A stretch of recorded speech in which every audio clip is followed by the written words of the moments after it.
مومن نہ مومن مردوں کے لیے یہ شایان شان ہے، نہ ان کا حق بنتا ہے کیا، ولا مؤمنۃ، اور نہ مومن خواتین کا کیا حق بنتا ہے، اذا قضى اللہ ورسولہ امرا، جب بھی اللہ اور اس کا رسول امرن نکرہ آیا کامن ناؤن، کسی بھی چیز کا حکم دے دیں تمہیں، کوئی بھی حکم تمہارے سامنے آ جائے، تم نے کوئی اوتھینٹک نریشن سن لی ہے یا کوئی حکم قرآن مجید کا تمہارے سامنے آ گیا ہے، ان یکون لہم الخیرۃ من امرہم، کمال کہتے ہیں کہ جب بھی تمہارے سامنے کوئی حکم آ جائے نا اللہ کا اور اس کے رسول کا، تمہارا کوئی اختیار باقی نہیں رہتا اس کے اوپر، من امرہم، امرہم کا مطلب یعنی مومنوں کا معاملہ ہے، امر یعنی کام ہے، مومن کا کام ہے، لیکن جب اللہ اور اس کے رسول کا حکم آ گیا ہے اب تمہاری نہیں چلے گی، دیٹس اٹ، وہاں پہ فل سٹاپ لگا لو، اب تمہیں اللہ کی اور اس کے رسول کی ماننی ہے، ٹھیک ہے۔ اور پھر فرماتے ہیں وَمَن يَعْصِ اللَّهَ وَرَسُولَهُ فَقَدْ ضَلَّ ضَلَالًا مُبِينًا، جو اللہ کی نافرمانی کرے گا نا اور اس کی رسول کی نافرمانی کرے گا، اس کا مطلب کیا ہے، فقد ضل، فقد کا مطلب ہے کہ وہ سمجھو گمراہ ہو چکا ہے، وہ بھٹک چکا ہے، ضلالا مبینہ، ایک کھلی گمراہی میں ہے۔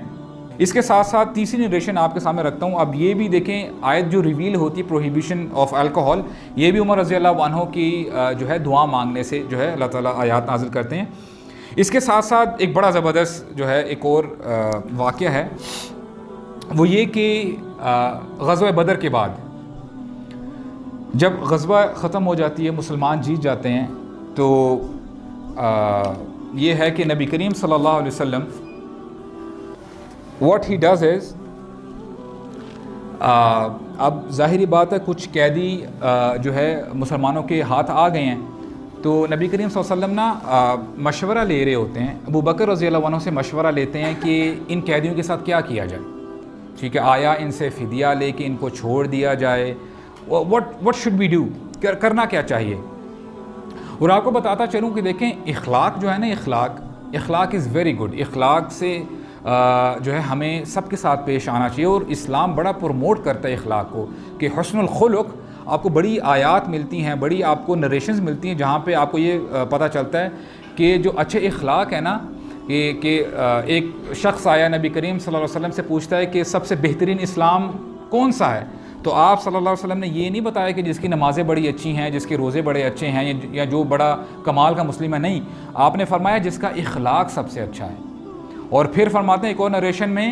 کہ قیامت کے دن سب سے زیادہ جو چیز مومن کو آگے لے کے جائے گی نا اس کے حسنات میں، وہ اس کے اخلاق ہیں، کہ اچھے اخلاق بندے کو کہاں سے کہاں پہنچا دیں گے، ٹھیک ہے۔ اس اسلام کا کیا فائدہ کہ جب بندہ 5 وقت کی نماز بھی پڑھتا ہے، اور عموماً یہ بڑی ایک بیماری ہے جو ہے ہمارے ہاں جو سو کولڈ پریکٹسنگ ہوتے ہیں نا، نماز بھی پڑھیں گے، عبادات میں بڑے اچھے ہوں گے، لیکن منہ ان کے لٹکے ہوئے ہوتے ہیں، ایز اف کہ ہمیشہ غصے میں نظر آ رہے ہوتے ہیں، ان سے آپ اچھے طریقے سے یعنی ابھی کچھ پوچھ بھی لوگ ہیں نا، وہ اٹ از ایز اف کہ وہ جو ہے آپ پہ جو ہے وہ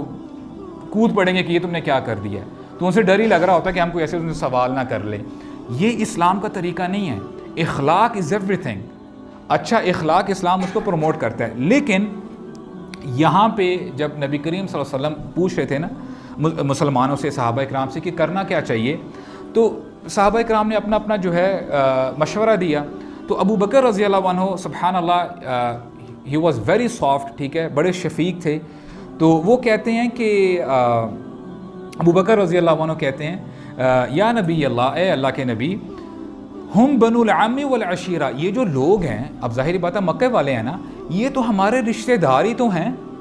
ٹھیک ہے، ہمارے رشتہ دار ہیں، ارا ان تأخذ منہم فدیہ، میں تو آپ کو یہ سجیسٹ یہ کرتا ہوں کہ آپ ان سے نا فدیہ لے لیں،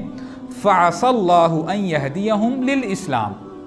انہوں نے یہ جو دیکھیں، اب یہ ان کا اجتہاد ہے، ان کی سمجھ ہے، کہتے یہ ہیں کہ ہو سکتا ہے ہم ان سے بھی فدیہ لے لیں، اس سے اسلام کو بھی فائنینشلی تقویت پہنچے گی، ٹھیک ہے، اور ہم اپنے بھائیوں کو ان کو چھوڑ بھی دیں گے، اور ہو سکتا ہے کہ اللہ تعالیٰ ان کو اسلام کے لیے ہدایت دے دے، which is a very good thing۔